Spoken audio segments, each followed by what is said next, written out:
Now hear me when I say this. Y'all need help. We present to you a Rome Productions.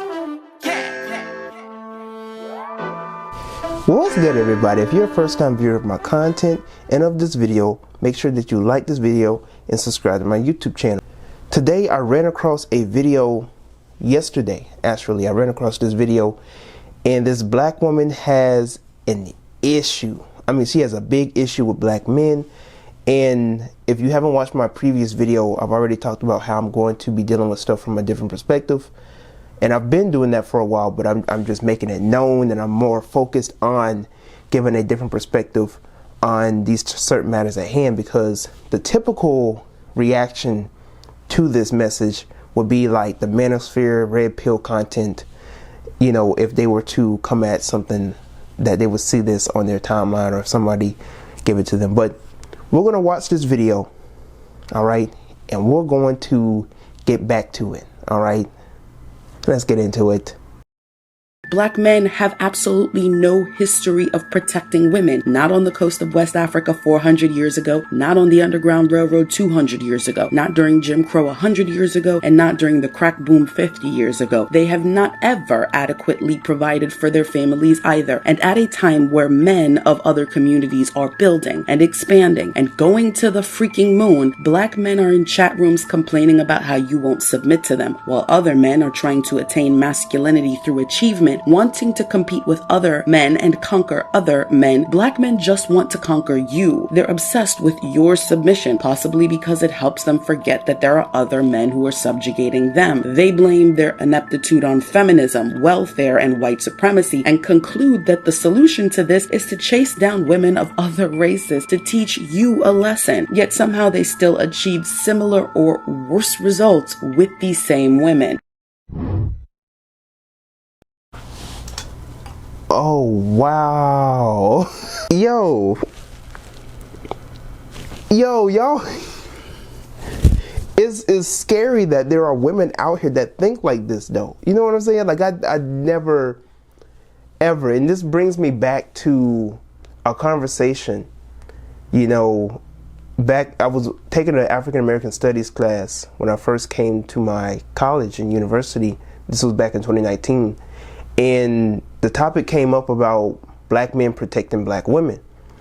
And my teacher, who was a black man, asked the women in my class, do you feel safe around black men?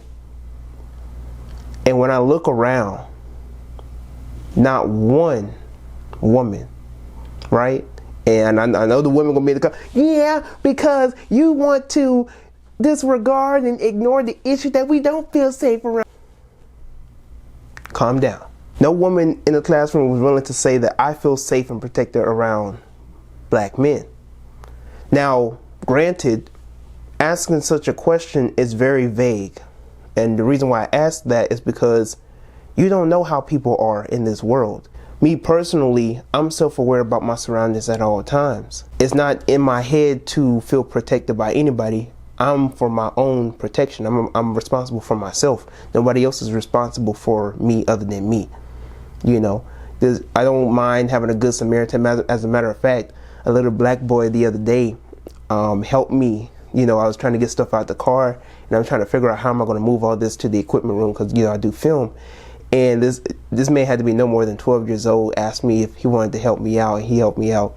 So, you know, I don't mind a good Samaritan here and there. You know what I'm saying? His parents raised him well. And there are many people out there who are just like that. However, the world is not fair, and the world is not all, you know, cotton candy.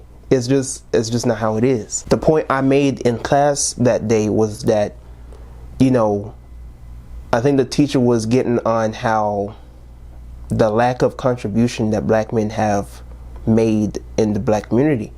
And I still to this day, I think that's a fairy tale to even assume or even have the thought pattern that somehow black men haven't contributed to black women in the black family. You know, and she said it herself. And it's scary that there are women like this who are this delusional and think this way, because For you to say that black men have never cared about protecting black women, never cared about providing for black women. I mean, who were these women having babies with?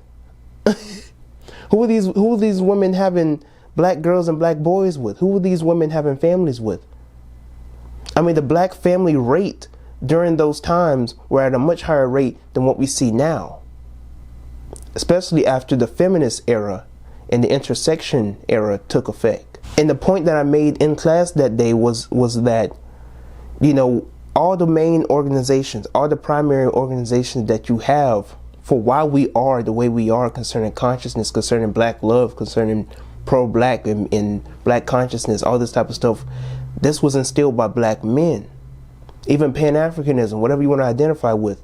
The whole purpose of black is beautiful. The whole purpose behind black consciousness. This was because of Malcolm X, which was by Elijah Muhammad, which was by Marcus Garvey. You know, like all these men, the deacons for defense that drove out the KKK back in the 1960s, you know, like this Move 9, the Black Panther Party. You know what I'm saying? Like this doesn't make sense for people to try and come to some assumption that historically black men have never been for black women. I mean, the Black Panther Party created a program for single black mothers and their children to eat and to have breakfast, you know, and that was considered a threat to the system.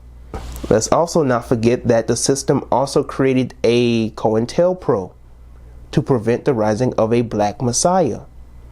So they see the threat that black masculinity has in this world, and for them to even create a COINTELPRO during that time shows you the threat and the impact that black men had on the black community and on the black family. So for you to say that historically black men have never been for another set of women and another set of people, or for their own women, for their own people, is beyond me. That they're just out here just chasing after other races of women.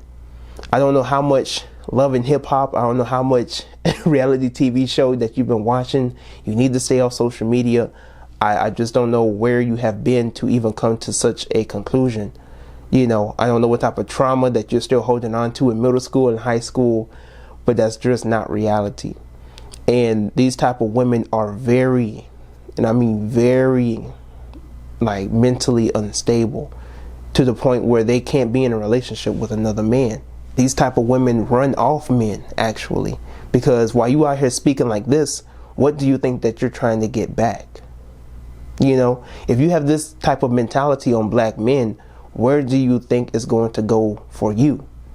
If you get knocked up, you know, you messing with some type of man, you get knocked up, and then you have a daughter, you're instilling that same mentality in that girl, and you're just creating more dysfunction. If you have a boy and you have this mentality, you're instilling or you're copy and pasting a effeminate boy in this society, and you're just a part of the problem. And another issue that I have with these type of women is that they always talk about the problem and no solution, other than for black men to not concern themselves with black women and for black women to look elsewhere if need be. As a matter of fact, the whole basis of her video was talking about how unsustainable black love is. So if you're making a video about how unsustainable black love is, I will assume that you're out here dating other races of men because you have given up on your own race of men. Now, granted, because the majority of the masses of black people are what you would call brain dead, right? The happy dead.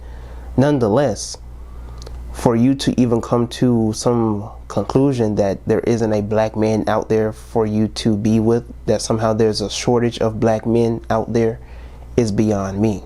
And if you're a newcomer to my content, you know, you might think it's very disrespectful for me to call black people the happy dead. But when you look at the masses in this world, the masses in this world are represented as the happy dead because they're constantly distracted by the wrong things instead of concerning themselves with the things that not only concern themselves in self-development and self-improvement, but how they can, you know, have a better world, you know. But when it concerns ourselves with black people, you know, we are the happy dead because we always want to feel good. We always want to feel happy. You know, we're, you know, satisfied with the bare minimum and being second best and tokenism and all this other type of stuff, you know, being included, you know, or feeling included, not even just being included, but just feeling included in spaces that were never made for us in the first place, and so on and so forth, etc., etc. So when I say the happy dead, I'm talking about the masses of black people, not talking about every black person, but the general population of black people. I mean, if you just look at the God that they serve, Yahweh thrives off of suffering. When it comes to women like this that feel like black men haven't been there for them, and black men this and black men that, you just have to leave those type of women alone. You know, don't try and argue with them. Don't try and, you know, why do you feel that way? Don't even try and make sense of it. You know, just understand, oh, that's a virus. Delete. But anyways, share your thoughts in the comment section below concerning the whole matters at hand. Make sure that you like this video, subscribe to my YouTube channel, and share this video with other people. Alright? Until next time, I'm Tyrone, and I am out. It's just me, myself, and I. Ride it dolo, hit me up, might not reply.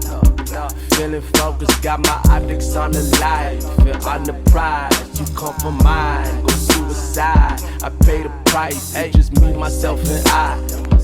Ride it dolo, hit me up, might not reply. Feeling focused, got my optics on the light. Feel on the prize, you come for mine. Go suicide, I pay the price.